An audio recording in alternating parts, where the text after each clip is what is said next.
into little pieces, and then I've stuck them into water, brought it to the boil, let it boil for only 2 minutes, taken it out, and then you've got these beautiful pizza bianco, which is, of course, a white pizza. So what we do is we take some water, lukewarm, and you add to that a little bit of sugar, which is going to feed. ازيكم يا جماعه عاملين ايه؟ النهارده في برنامج اديني الاكل بسرعه ارجوك محتاج الجرعه.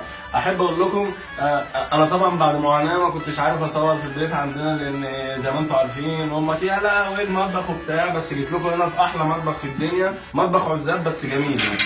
حبيت النهارده اوصف لكم جميع الاكلات طبعا اللي انتوا هتطلبوها. اتصل بينا عبر الاس ام اس اديني اكل بسرعه ارجوك محتاج الجرعه .com/جلاش. احب اقول لكم النهارده هنعمل اكل كتير طبعا، ولست البيت معانا مكالمه تليفونيه. الو ازي حضرتك يا شيخ خالد، عامل ايه؟ الو مش سامع، بس وطي التلفزيون شويه. ازي حضرتك يا شيخ خالد؟ الحمد لله. معاك مدام منار من الشرقيه. ازيك يا مدام منار، ايه الاخبار؟ الحمد لله تمام. والله يا شيخ خالد انا بحب اكلاتك كلها وانت عارف. ربنا يخليكي ربنا يخليكي. معلش بس يا شيخ خالد كنت عاوز اسال حضرتك عن طريقه عمل بطاطس الصوابع مع المكرونه. بطاطس الصوابع مع المكرونه اكله هايله، اخترتي اكله بسم الله ما شاء الله نبيهه حضرتك يا استاذه منار. سلام. من اصعب الاكلات طبعا في الشقه عندنا. فبصوا هتجيلي بطاطسايه تمام وتقشريها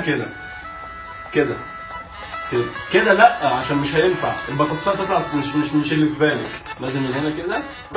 فلايتس ديت اكله يعني غير طبيعيه للبطاطس. تروح عامله كده، تروح جايبه طبق صغير تمام، تروح عامله كده تمام على طول من غير كلام ولا نقاش. تروح ماسكه ازازه الزيت في الطاسه وتروح حاطه حبه البطاطس ايا كان الكميه، طبعا مش دي الكميه بس عشان المخرج بيحاسبنا على الكلام دوت تمام.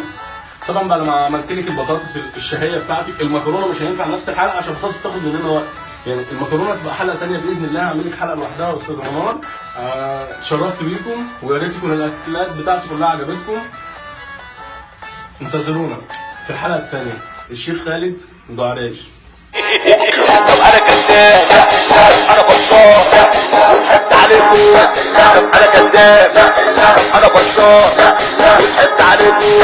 انا شفت النمله شغال في الليل والعربيه كانت بالليل، شفت الوصه شايله الوصه وعدت الباب